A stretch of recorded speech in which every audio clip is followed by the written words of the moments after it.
Hello and welcome to another session of Lore You Should Know. My name is Greg Tito, and here I am joined by Mr. Chris Perkins. Howdy. How's it going? Pretty good. You're coming off of a wonderful time doing the Waffles Inc. crossover. That's right, with Dice Camera Action and Acquisitions Inc., the C team, colliding Into one mega monster group with two DMs. They also collided with Waterdeep and all that was... they were all over the place. Waterdeep, Red Larch, Nightstone. Yeah. They got a little taste of Ravenloft, little taste of the Blood War. All of it coming into one big soup. Yep, exactly. Everybody had fun, and we made some money that we gave to a fine charity. So that is really cool. That is cool. Yeah. So today we are going to talk about the history of Waterdeep and its politics. We have touched on this topic before on A Lore You Should Know, but with the adventure of Waterdeep Dragon Heist coming out and all of the goings on, it makes sense to have a little bit of a refresher here and get into the politics. So when was Waterdeep kind of beginning? Where did this start? So before there was Waterdeep, and I won't bore people with like specific dates on such and such a DR and things like that. Yeah. But the general thrust is, and I think this is a good conversation to have if you've ever gotten into city building and things like that. It's like, well, sometimes cities are built on very old things, and it's those old things that give the city sort of its charm. Yeah. Or can explain certain weirdnesses about the city. Well, before Waterdeep was Waterdeep, the elves had the seat of a kingdom there. And for those who don't know, Waterdeep currently sits on the Sea of Swords. And so it's a coastal city. Mm-hmm. It's got a big deep water harbor, hence the name, as we've talked about previously. But before it was a thing that humans lived in, it was part of the elven empire of Illafarn. And where Waterdeep stands today, there used to be an elven capital called Eilithaldar. Mm-hmm. And while it stood, the elves who lived there basically had pleasant dealings with a clan of dwarves called the Malerken, who basically asked the elves permission to dig under Mount Waterdeep for mithril, and the elves allowed them to do so. Mm-hmm. So for a long time, the elves of Illafarn and the dwarven clan of Malerken kind of coexisted in this area. Then the elves decided it was time to leave this part of the world and retreat to Evermeet. And so the Coronal of Eilithaldar, the elven leader, basically military leader, citadel leader, basically gave the order for powerful magics to wipe all traces of Eilithaldar from the coast. And so the elves left nothing practically behind, no sign of their city when they retreated. No evidence, they may have left little messes, but basically they erased the city before leaving, because elves like to clean up before. They're very polite. Yeah, they're neat. They don't want to leave any wreckage behind, that kind of thing. So Eilithaldar and the Empire of Illafarn was no more. Uh-huh. The Malerken dwarves stayed under the mountain in their underhalls and would basically die out there. And they would expand those underhalls, creating what was, in effect, under mountain. Right, but it was just the tunnels and the mines going down to find where the mithril veins were. After the Malerken were gone and the elves were gone, humans moved into the area, as they're wont to do, and built all kinds of crap on top of there. Warlords primarily built fortresses, held that deep water harbor, then they'd get conquered and another warlord would move in. Mm-hmm. The greatest of these warlords was a man named Nimor, who built a fortress there where Castle Waterdeep stands today called Nimor's Hold, sort of a wooden palisade, massive structure with docks and everything down by the water and things like that. So, and that town of Nimor's Hold, that fortress, basically grew into what Waterdeep is today. The warlords came and went. Nimor himself, Nimor got replaced. he got pushed out by Agaron, who we've talked about previously. Right. A very powerful wizard who would build a tower in future Waterdeep and also popular among the people, be declared the Waterdeep's first open lord. Oh, okay. So Waterdeep, in effect, the city that we know as Waterdeep today was founded, in effect, by the wizard Agaron when he ended the tyrannies of warlorddom in the area. Got it. And basically said, Waterdeep is now a free city. Yes, I'll be your open lord, grudgingly. But yeah, and so he served in that role and cloistered himself in his tower. And as Waterdeep grew and grew and grew and became a city proper, there were other open lords that took Agaron's place after he died. Uh-huh. In effect, we know he became a lich, but I see.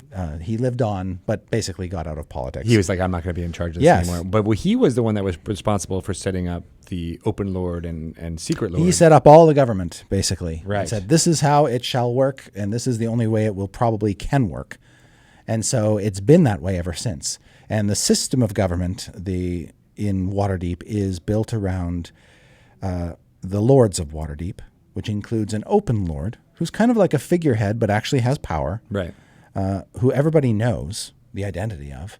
And then all the other Lords of Waterdeep are masked lords, and nobody is supposed to know who they are. Even the masked lords aren't supposed to know who the other masked lords are. Right. And it's this idea that they would then make decisions based not on their own personal gain, but for the greater good because of that, or they would check each other. They would make decisions based on personal interests. Right. Because sometimes they would be traders, sometimes they'd be nobles, sometimes they'd be merchants elevated to these positions. They would advance their own interests, but their power was always checked by other mass lords who had vying interests. And if there was ever a conflict or stalemate, the open lord could step in and settle matters. Right, and I guess the idea then is also that, that they would check each other because there was no way to make backroom deals, essentially, Right. because nobody knew who the other person in power was. Correct. And if a mass lord had to step down, typically they would appoint their own successor. So another person would step into the void.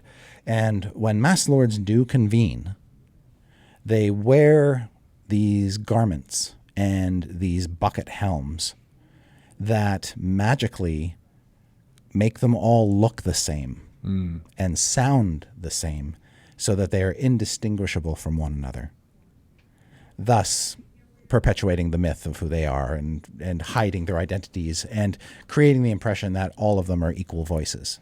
Were these magic items created by Agaron? So they have existed a long time. I don't believe they were created at the very beginning. They're later constructs. Got it. And they are individually magic items. Each outfit basically consists of a robe, an amulet, and the helm. And each of these items confers different benefits. And actually, I can tell you what those are. Ooh, neat. Because we spell them out in Dragon Heist. Are they identical? They are. Is each amulet the same? And Yes. Okay. Yeah, it's almost like they were mass produced. Seems like something that a wizard would do. Yeah, exactly. Yeah. And the idea is they're supposed to be indistinguishable because you don't want anything to give away where a mass lord may have come from or who that mass lord in fact is. Right. I guess the reason I asked the question, I wasn't sure if there was like, oh, this is like, the red guy and this is, or the red person. No, they all look the same. Yeah. So the helm, the bucket helm, covers your whole head, conceals your face. It's got a screen over the eyes and over the mouth to shroud your identity. And then while you wear the helm, your voice is magically altered to sound genderless, and you are immune to magic that allows other creatures to read your thoughts. Moreover, creatures can communicate telepathically with you only if you allow it. Oh. So they can shut out telepathic noise. The amulet part of you, which bears the crest of Waterdeep, functions as basically an amulet of proof against detection and location. So while you're wearing it, magic cannot be used to scry on you or know where you are. And these all seem like ways to further ensure that nobody knows who your identity is. The elegant robe functions as a ring of free action, and it creates the illusion that you have a nondescript androgynous humanoid build while you wear it. So even if you're a halfling, you would still look like every other person in the room. Have there been a lot of non-human? I'm glad you asked. The answer is no. So whether by design or by accident, most of the Mass Lords in the history of Mass Lords have been human. only rarely has a non-human sort of been promoted or advanced to this position. And I think there is a little bit of racism going on there. Yeah. That it's like an exclusive club in a way, where if you don't conform to certain things, the likelihood of you getting in is pretty slim. When the earliest Mass Lords, it was hard to find a woman Right. in the ranks. That has changed and evolved over the years. As Waterdeep has grown more diverse, so have the Masked Lords. And the number of Masked Lords is not fixed. Over the course of their history, there have been as few as, I think, 7, and as many as upwards of like 23, 25. Whoa, that's a huge range. Yes, because sometimes a Masked Lord will die, and none of the other Masked Lords will. The other Masked Lords will say, "Well, we don't. There's no appointed replacement. They didn't have time. Circumstances did not allow for the Masked Lord to pick its own replacement. So we're just not gonna. We don't need that person." And then how do they grow? How do those ranks grow then? Very good question. So, any Masked Lord can basically come to. First of all, Masked Lord meetings are kind of underattended. A lot of Masked Lords, they tend to get very busy with other things, advancing their own, tending to their regular lives when they're not being Masked Lords, because they often have their own professions and their own responsibilities beyond this government secret responsibility that they have. So they don't often attend meetings, and sometimes a Masked Lord meeting might only contain a handful of them, even if there are 20. But during these meetings, any Masked Lord can basically say, "Hey, we need another. We should increase our number. These meetings look how badly attended these meetings are. There's nobody here. We need more Masked Lords to represent the city's interests." All those who say aye. Right. Aye. Yeah, exactly. Great. Other times they say,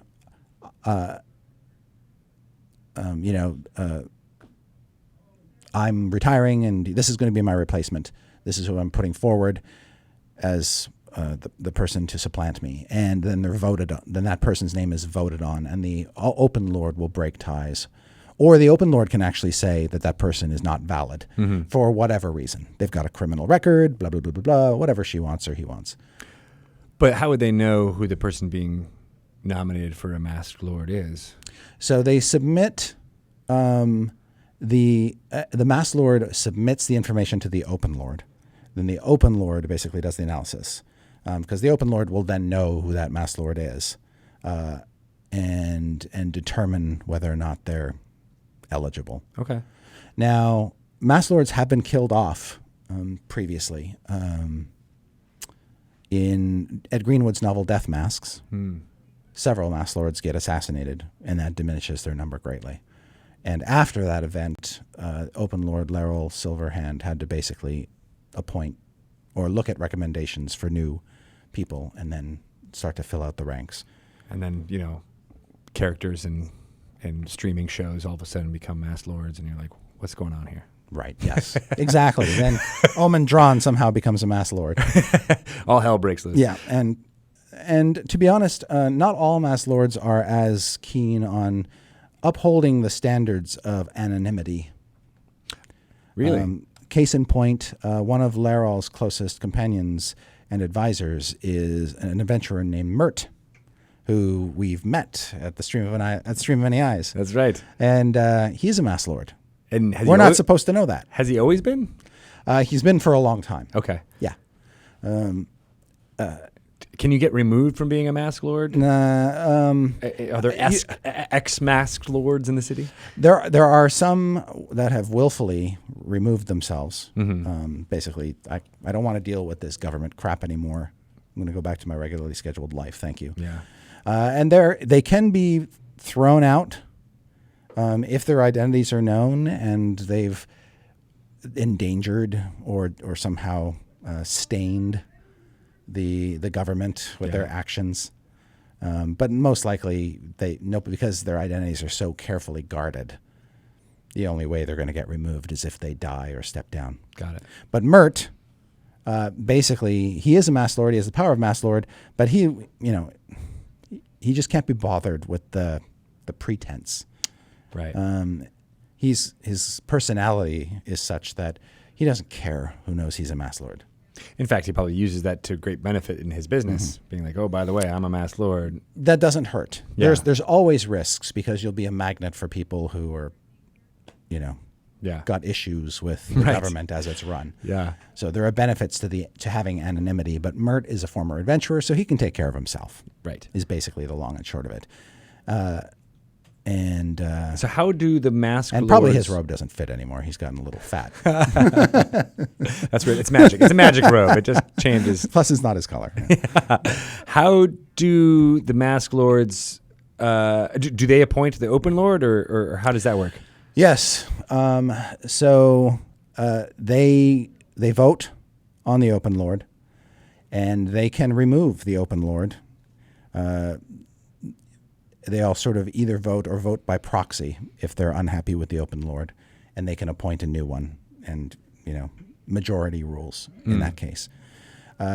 Is it like a election type process when they need to find a new open lord? Does one get nominated? And then there's essentially, there's a nomination process. They look at the prospects and they vote on them. Just like the Pope, or but kind of in like, secret a little bit, right? Yes, just like very much in secret. That makes sense. There is no democratic. Everybody gets to talk. Offer their vote on who the open lord should be. The masked lords pick the open lord. Got it. Sometimes it's from their a masked lord might say, "I want to be open lord," and the other masked lords will say, "Who the f- are you?" And so in that case, you might see a mask come off, and it's like, "I am Calidor Banankada," blah blah blah blah blah, and this is my blah blah, and they're like, "Oh yeah, you're a nice guy." But thanks for sharing, dude. But then if they're like, "Nah, we don't want you to be the open lord," then you've blown. Then you kind of you're like, "All right, you're out of this." Yeah, then you're blown. So there are risks to nominating yourself for the position, as you can see. It's an imperfect system of government. Yeah. Well, they've had better luck than not. Most of the open lords have been pretty confident. Probably the best known open lord was Pirgaron Paladinson. The palace that the open lord presides in is named after him. It's called Pirgaron's Palace, and it holds that title to this day. Sometimes it's just called the Palace of Waterdeep, but it's also known as Pirgaron's Palace, and it's this sort of like fairy tale palace in the Castle Ward. I think I've played him in the Lords of Waterdeep board game. Yes, you probably have. I've drew him a couple times, and he's a fighter. He's a noble sworn fighter guy, so a badass. Right. When he died off, I think Waterdavians were pretty sad because he was popular.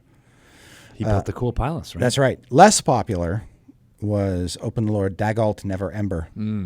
That's not true. He was he's a complex character.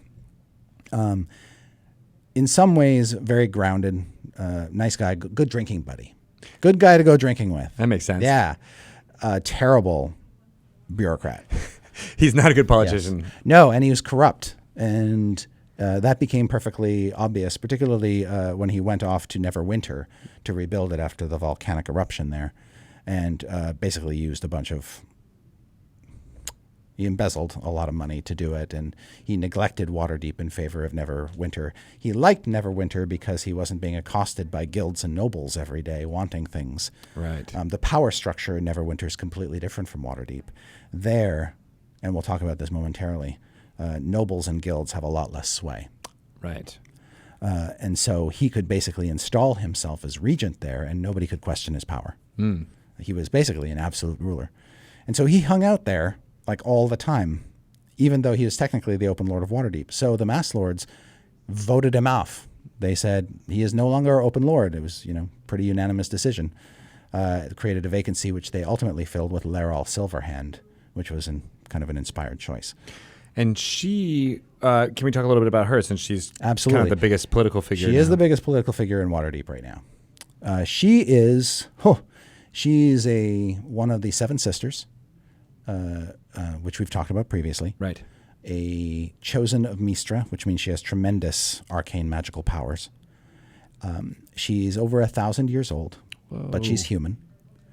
Her longevity can be owed to aforementioned affiliation with Mistra and her magical birth. I see. She was prior to being the leader of Waterdeep, long ago, she was also a Viking queen, the queen of a fallen empire called Stornanter, which dominated much of the north. And she left her throne to essentially go off and adventure. and adventured for many years.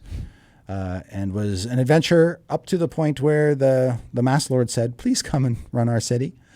And she said, reluctantly, that she would.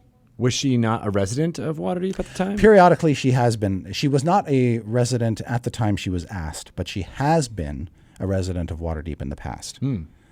And she's friends with Elminster and other notable, powerful figures who are frequent visitors to Waterdeep. She's friends with Mert, who she knew previously as an adventurer, that kind of thing.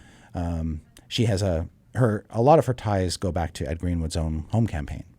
So she's a central. She was a character there. She's a central figure in Ed's campaign.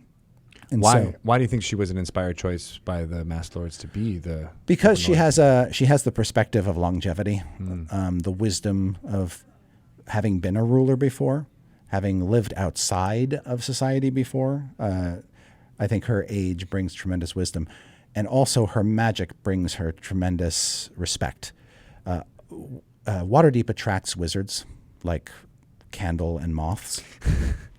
And she's a powerful one. And after, Never Ember took off and he stole Waterdeep's navy and he robbed the place blind.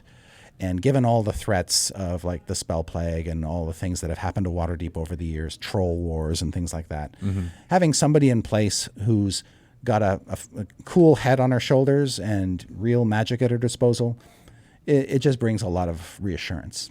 Right. And also, and the fact that she originally turned it down. She's had opportunities to hold tremendous power in Waterdeep over the years, and she's always kind of said, no. This time she kind of embraces it and sort of has reluctantly stepped into this role because she likes Waterdeep and she doesn't want to see it laid to ruin. Right. So she can lend her expertise into leading the city to a future. Yes. So I think Mass Lords would be hard. They would have been hard pressed to find a more apt person to lead in this time. Now you mentioned a couple of times that Lord Neverember embezzled some gold. Yes, a staggering amount, as it turns out. Right. Yes, which he wasn't all able to get out of the city of Waterdeep. Yeah. So some of it is still in there, and he can't get at it, which of course pisses him off. But it also, once it becomes known, of course, widely, then it's just like crazy treasure hunt time. We got to get, where is this cache of coins that Neverember wants? And is it known? No, I wouldn't say it's known on the street. Yeah. But it's kind of known. People have long suspected these sorts of shenanigans. You can't keep a secret this big in a city like Waterdeep. Yeah. For long. So word is slipping out and slipping out pretty fast. Got it. And so everybody's looking for these gold right. dragons. Yes. And it's Waterdevian gold. It belongs to the Waterdevian people, but maybe they won't get it back. Who knows? It's true. Yeah. The now the Lords of Waterdeep, for all their power, they are checked in a way by two other power groups within the city. And it is actually this triad that gives Waterdeep distinction. There's no other city like it in terms of its structure and its power structure in this way. It also means that no one group can really take control of the city and kind of do what they want. The other two aspects of power in the city are the guilds and the nobles. Think of the guilds as the people who get stuff done. Yeah. Without the guilds controlling all the professional business in the city, nothing would get done. They're like unions in a way. They have the workers, they have the expertise. So there is a guild for almost everything. There's like a cellarers and plumbers guild. There's a jewelers guild. There's a bakers guild. There's a butchers guild. If you want meat, you have to deal with a representative. You pretty much have to deal with a representative of the butchers guild. If you're dealing with a butcher who's not a member of the butchers guild, you probably shouldn't trust where that meat is coming from. You're going to have to deal with him and the guilds as they come and get you, right? Yeah, potentially. Yeah. Being of a profession that has a guild represented in the city and not being a member of that guild is kind of like not a wise course of action for you business-wise. If you're a baker, and you just want to kind of make it on your own, the Bakers Guild will make sure you don't get the best grain. They will hinder your progress. But if you're a member of the guild, you get all the good stuff, and you can run your business, and they'll help you and that kind of thing. You play your dues, everything runs smoothly. So if the Masked Lords, if the Lords of Waterdeep make a decision that a guild doesn't like, a guild can kind of shut down an entire aspect of city life by itself, just by saying, we're going to play hardball with you until we get what we want. So they offer a check to power. Mm-hmm.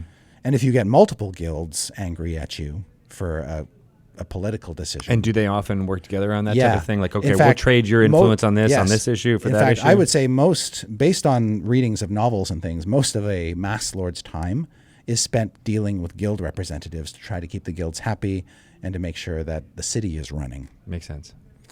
The nobles are the money. It is their wealth, both old money and new money, through their trade houses, their shipping fleets, that's basically bringing all the coin into the city. Now, is that the banking as well? Like The kind of banking, control? yes, the nobles control all the banking, all the money lending, everything. So all the money is coming through noble families. If nobles are unhappy, that money disappears. And so the guilds and the nobles together wield a tremendous amount of influence in the city because they control the labor and they control the economy effectively. Right. Neverember found this unbearable. He basically just wanted to call shots and have people jump up and down for him and do what he wanted to do. And when the guilds and the nobles realized that he was just a bully and a drunkard, they stopped playing nice with him, and he began to lose power. And that's ultimately his downfall. That's what happened. Yeah. Right. And he's like, I'm going to Neverwinter where I don't have to deal with guilds anymore. Right. Makes total sense. And then Laeral, by comparison, has the patience of a saint, for starters. But she listens. She's got a good set of ears, and she's a diplomat. So she can sort of juggle these things. Now, over time, we'll see how quickly she tires of it. Yeah. Because it's still a new thing for her. Right. But that's the dynamic at the highest level of the city. That's how the city runs itself. Perfect. All right. Well, there's a lot of story there, I think, that I'm really excited to kind of delve into with Waterdeep Dragon Heist. Yeah. Coming out September 9th. September 9th. In game stores, Yes. everywhere else, September 18th. You'll learn all about this stuff and more. And then, on future Lore You Should Knows, we'll delve into like different aspects of the city and how it all makes sense. Yeah, we can talk about the Dung Sweepers Guild. I really want to talk about them. Let's have an entire... How do they clean up poo in Waterdeep? We need visuals. This is important. As well as sound effects, if possible. We'll be depending on you and Sirenscape to bring those to life. Right. Chris, how can people ask you some questions about Waterdeep? I am on Twitter at Chris Perkins DND. Perfect. All right. Well, thank you so much. And we'll get into more Waterdeep lore and future lores you should know. Bitchin'.